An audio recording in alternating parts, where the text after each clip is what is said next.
Hey everyone, welcome to another episode of HBCU Conversations here on HBCU Game Day. We cannot stop talking about FAMU. They have been dominating the headlines, and that's a good thing. We love our Rattlers, so joining us now, he's an all-time great from FAMU, a former punter who played a long time in the NFL with the Minnesota Vikings, Mr. Greg Coleman. Greg, thank you for joining us today. How are you, sir? All is well, doing this COVID-19, this coronavirus and all this stuff. All things considered, all is well. All is well. We appreciate your time. There's a lot to talk about here. Let's first talk about the present, and then we're going to go way back in the past here. But you are in Minneapolis, in Minnesota. That has kind of been ground zero for a lot of the things we've been seeing in society lately. I don't even know how to accurately describe it, but a lot of things started with the death of George Floyd there. I'm in Atlanta, Georgia. We were right in front of you. We had a lot going on with Ahmaud Arbery, and recently we've even had some more drama in the streets, so to speak. What is life like for you and everyone there in Minnesota right now? Well, it's difficult. You mentioned it. It has been the tipping point of not only the country, but this has been a worldwide phenomenon that has taken place because of the death of George Floyd. And it's just a signal that the country and people who have been oppressed, who have been victims of injustice, racial bias, any acronym that you can imagine about oppression and inhumanity. That act was purely one of a disrespect of life, a disrespect of a human being, a man begging for his life. Hey man, you've heard the synonym "I can't breathe." People who were at the site, who witnessed that. Hey, officer, can't you, give him a break? Can't you see that he's struggling to breathe? The man is dying. And with a callous look on his face, he put his hand in his pocket almost to insinuate, I'm going to press a little bit harder. And some folks say that it was a modern day lynching. And for a lot of reasons, it was, because when you cut off the airways of that vein, some called it a chokehold, but he used a knee instead of an arm. It can leave a person hopeless, helpless, and this one led to death. It's been difficult because, when you have adult young people, my kids are here in the Minneapolis area, and we have had a number of conversations about law enforcement. I just retired from a law enforcement communications career over 25 years. So I've dealt with some great people in law enforcement, some great chiefs and sheriffs around the country who do a wonderful job, but they can't fire a bad cop because of the unions and the power that those folks have. And it's like a person that has cancer. When a person has cancer, you don't throw them away. You bring them in and you cut out the cancer. And then you treat them with radiation and chemo. America now has the opportunity to cut out the cancer in law enforcement because the chiefs and sheriffs, they know who the bad apples are. And I'm hoping and praying that legislation would give them the authority and the power to cut out the cancer. There's been talk about defunding law enforcement. I think that would be a mistake because with this administration, you defund them. More than likely, he will declare martial law. And who would he deputize? For those folk that are in his circle, that are in his Make America Great Again campaign. And I don't think that would bode well for the majority of people of color. So I would like to rephrase that adjective, talking about defunding law enforcement, and let's just redistribute some funds to various communities. Like I said, there's some great cops, and I think there's a misunderstanding with that word defunding. So we need to educate our young people, because this push, any movement was started with young people. The civil rights movement started with Rosa Parks and Martin Luther King, and people think that Rosa Parks was an old woman. Rosa was 42 years old. Dr. King was 23 years old. When Jesus started his movement, he was 19 years old. So we need the energy of these young people, but also the wisdom of those of us who are long in the tooth, and together is the only way that we're going to make and see a change in this country.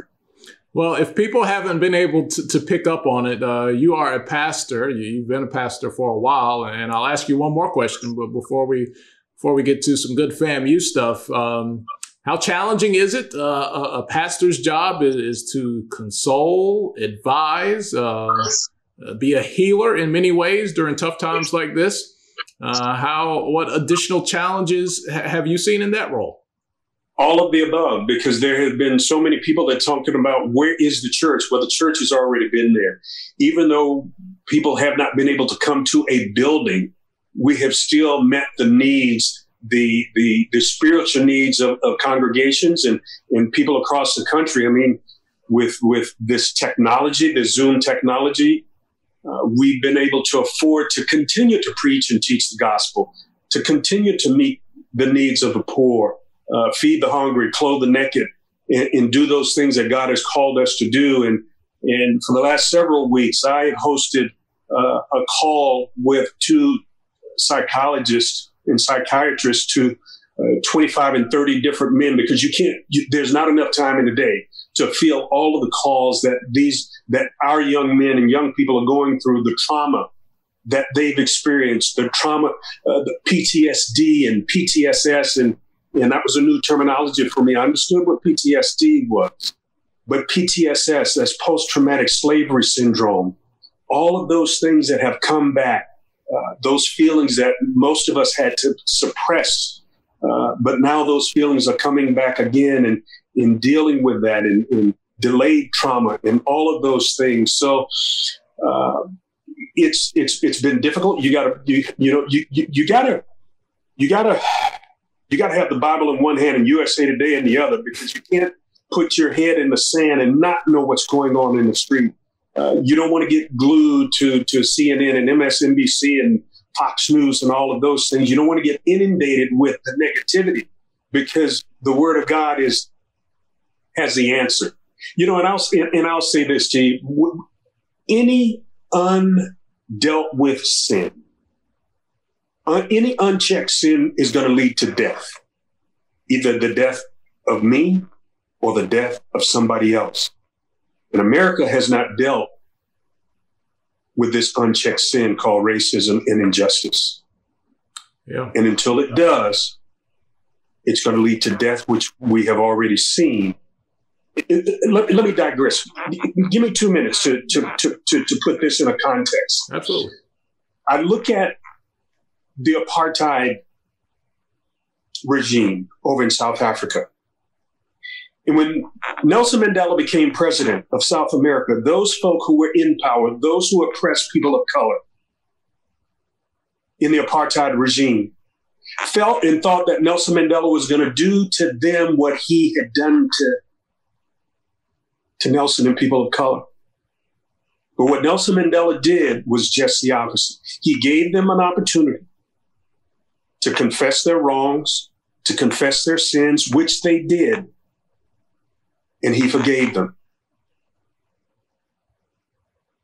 And South America today is so far ahead of America in its race relationships. Yeah, now there's still a disparity between the have and the have-nots, but in terms of race relations, they are so far ahead of America because they dealt with that. 2 Chronicles, everybody always wants to quote that scripture: "If my people who are called by my name will first humble themselves, pray, seek my face, and turn from their wicked ways, then I'll hear from heaven and will heal their land."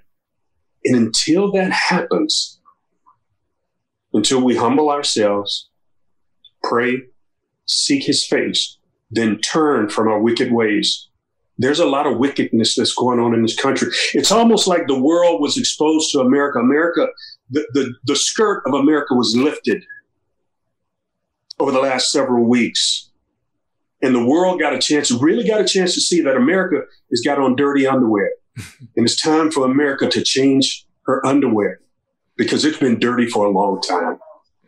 Yeah, I can't speak for Black America. I can only speak for me and friends and family. But it's not as if, as you alluded to, that people are looking for a pound of flesh. We're looking for a fair shot, equality, not a handout.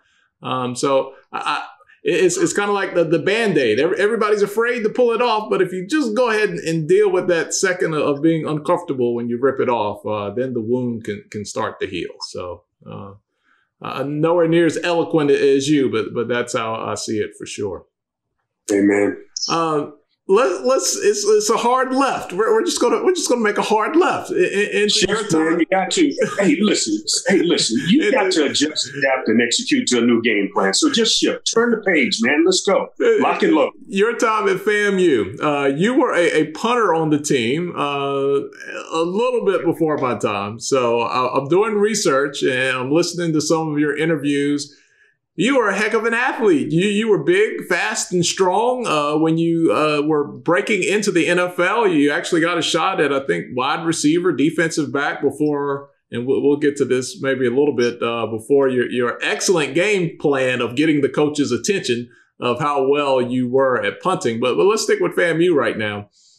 What was it like during your time there? There's a lot of conversations now about, all the great Black kids go to PWIs, but it used to not be that way.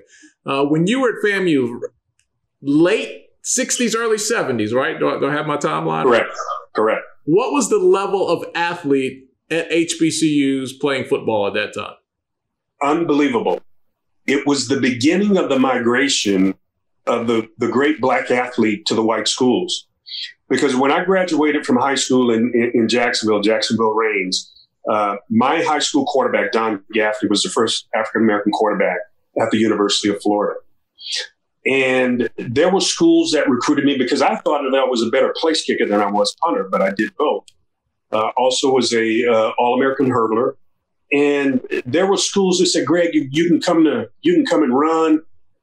You can try out for the team, but we're just getting our alumni to a place that they're going to accept the fact that we're going to have a Black quarterback, but I damn sure can't have a Black kicker at this stage.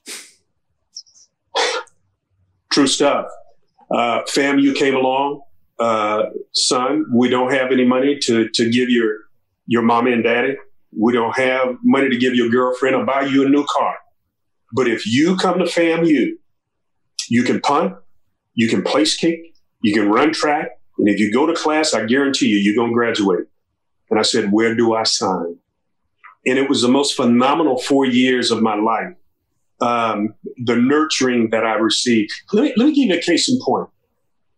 My English teacher was Sadie Gaither. Now, if that last name Gaither rings a bell, it was the wife of FAMU's illustrious head coach and athletic director, Jake Gaither. Mm-hmm. And Miss Gaither found out that I was on the football team and I had a pretty good game. She said, you that Coleman boy, she said, you come to my house every week to get your homework. I'm going to make sure that you graduate. You're not going to be like the rest of them boys on the football team.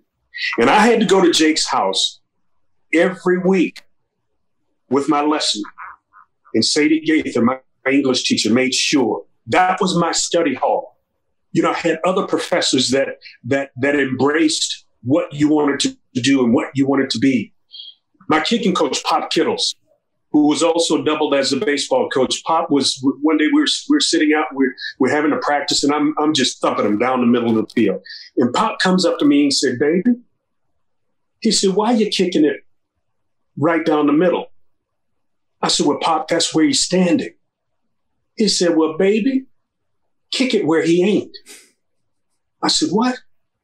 He said, kick it where he ain't, baby. Make him do the work. kick it to the corners, kick it to the right, kick it to the left, make him run for it.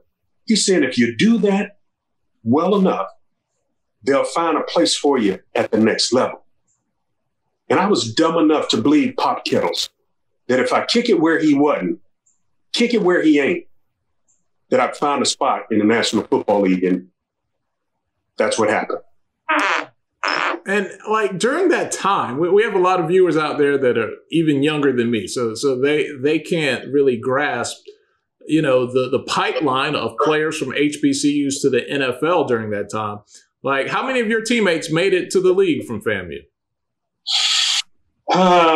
During that tenure, there was Henry Lawrence, who was my college roommate for a while. He was a first-round pick of the Oakland Raiders offensive lineman.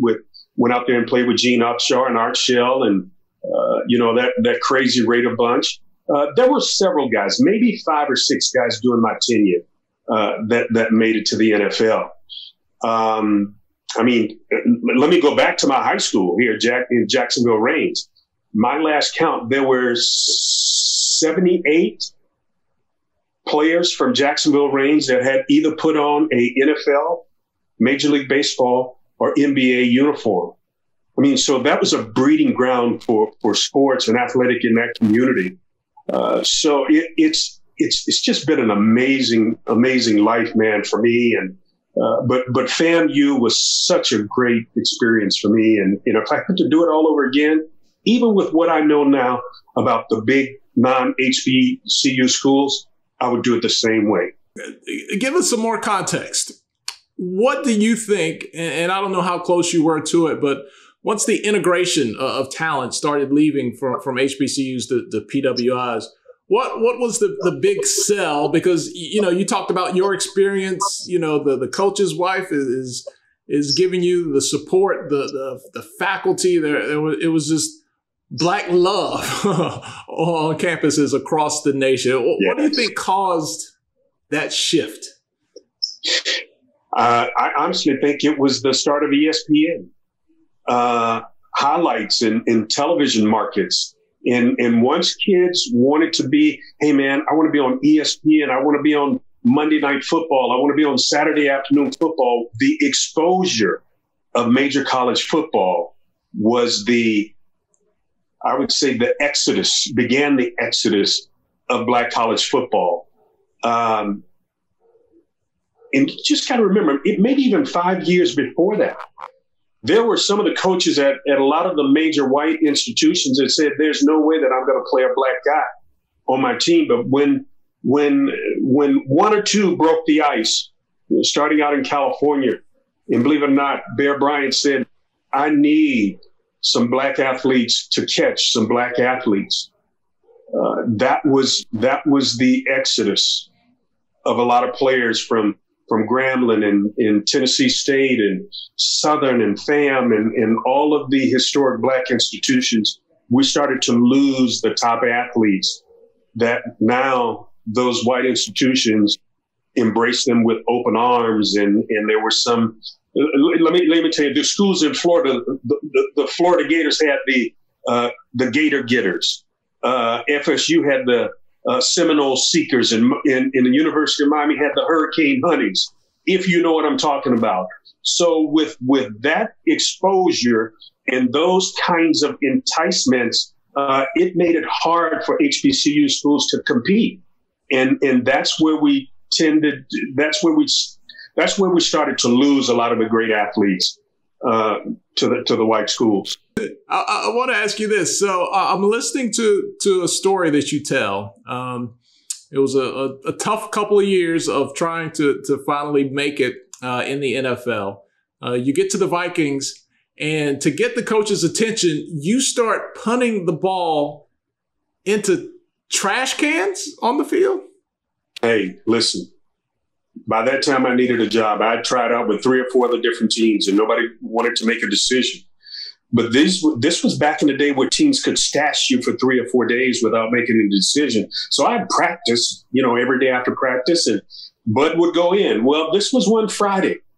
And I said, man, I got to do something because desperate times calls for desperate actions. And they were down at one end of the field, and I went to another, grabbed a bag full of balls, and I put a garbage can on the goal line, one on the 5 and one on the 10. And I took 10 balls.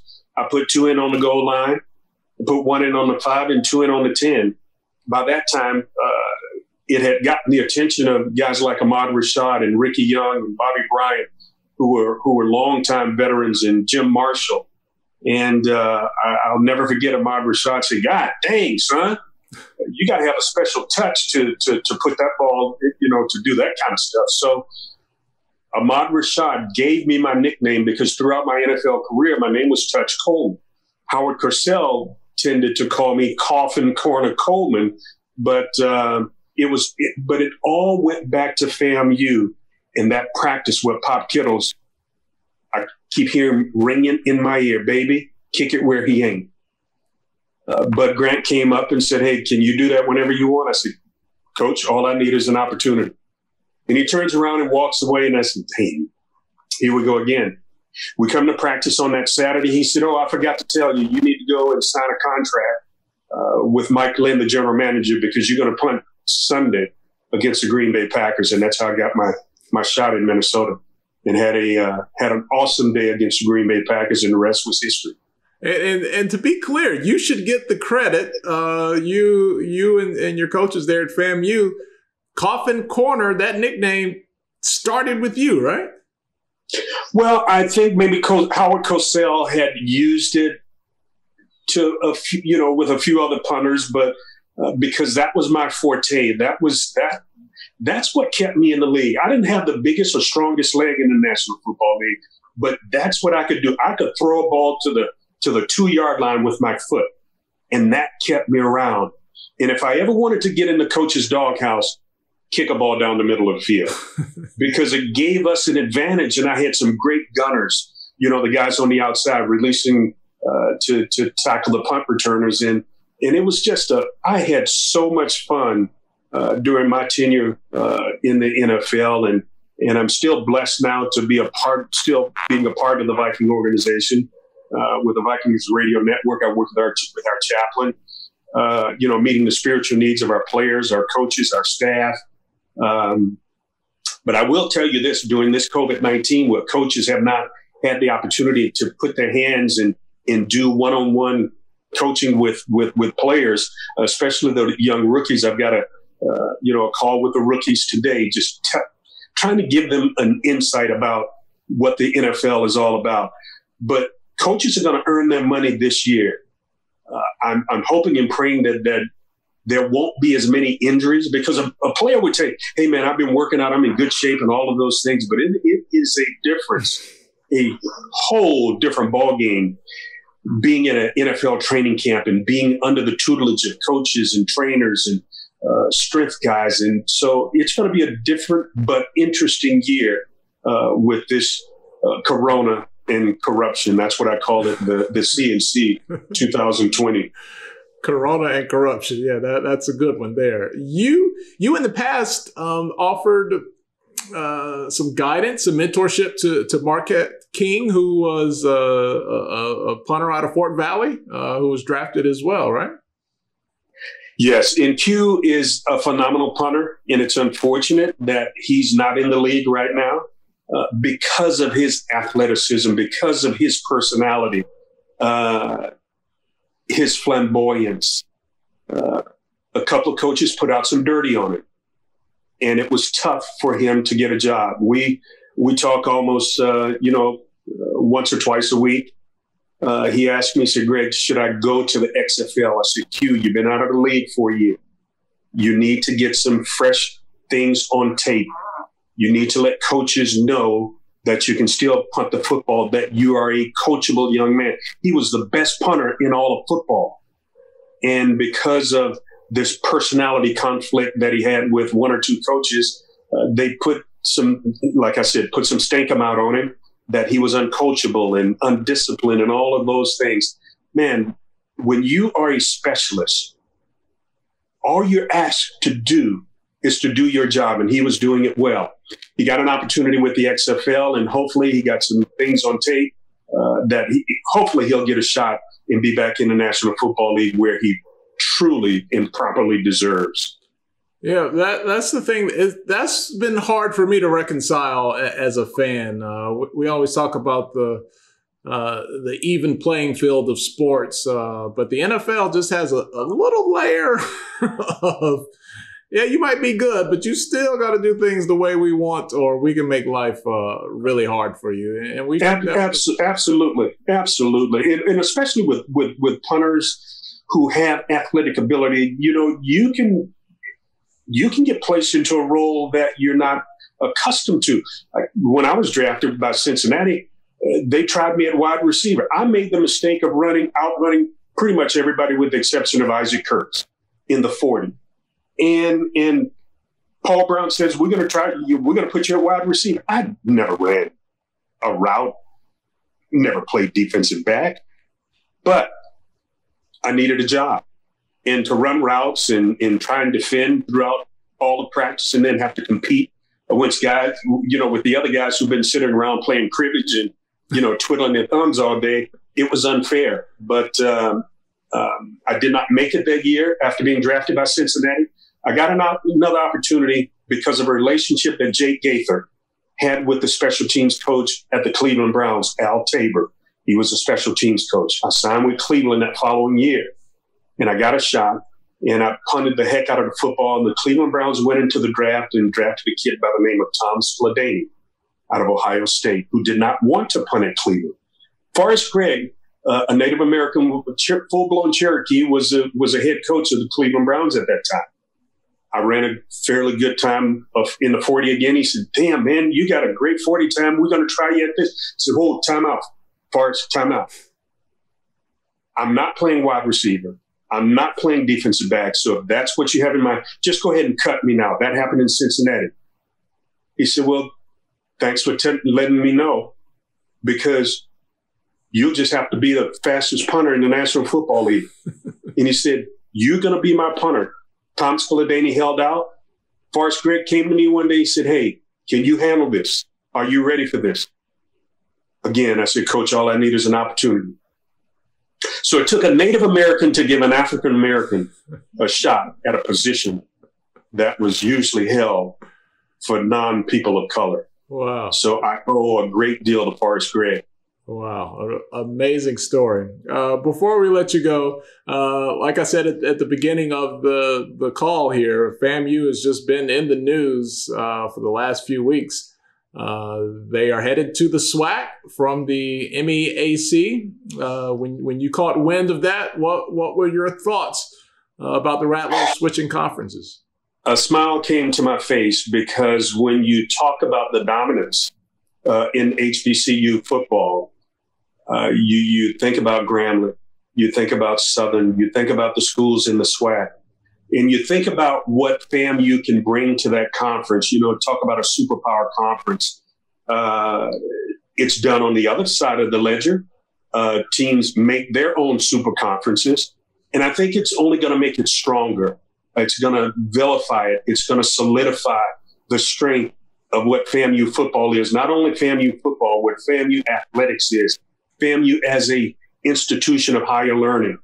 I think it's going to be great for FAMU. I think it's going to be great for their student athletes. And I can't wait for us to smack Grambling upside the head. So when I see Shaq Harris and Doug Williams, when I see them this year, we can shut their mouth once and for all. Yeah. Gosh, I hope we get it all in. This, as we talk now, on June 18th, this conversation, games are slowly, some of the classics and bigger games and homecoming are slowly getting canceled. So, but the good news is FAMU will get a shot every year now that they're going to be in the SWAC. Final question. I'll let you have the final word here. Just overall, when someone says FAMU, either the university or FAMU football, and you are beginning a conversation with someone about that, what kind of goes through your mind, your body? What type of feelings do you have when it comes to FAMU? I really get to feeling some kind of way. And what do I mean by that is because my DNA runs through FAMU. I had a cousin, Vince Coleman, that followed me to FAMU. broke most of my punting and kicking records, went on to have a great career in Major League Baseball as a stolen base record holder for a number of years. It's a sense of pride. It's a sense of stability. It's a sense of nurturing that I got from teachers and instructors and coaches. They were not only coaches and teachers and professors, they instilled in you what it meant to be a good person, to be a human being, and to you set yourself up and you let your light shine, because FAMU sits on the highest of 7 hills in Tallahassee, Florida. And when your light is shining, it's not meant to put a cover over it. It's meant to take that cover off and let your light shine so you can lead the way for somebody else, like somebody did for you. Well said. Well said. Well, Mr. Coleman, thank you so much for spending some time with us. It was great starting off with a great word from you and then getting a chance to talk about FAMU. We wish you continued success in your broadcasting career, and maybe we'll catch up with you a little later down the line. Anytime. It's been my pleasure. You take care. You stay safe now and be good. That was Greg Coleman, a former FAMU great and a big-time punter for 10 years in the NFL with the Minnesota Vikings. Thank you so much for watching here on HBCU Game Day. Don't forget you can subscribe to our channel, get notifications whenever we post new content. We would love for you to do that. So punch that notification and that subscribe button on your screen. We'll talk to you later. Thanks for hanging out with us here at HBCU Game Day.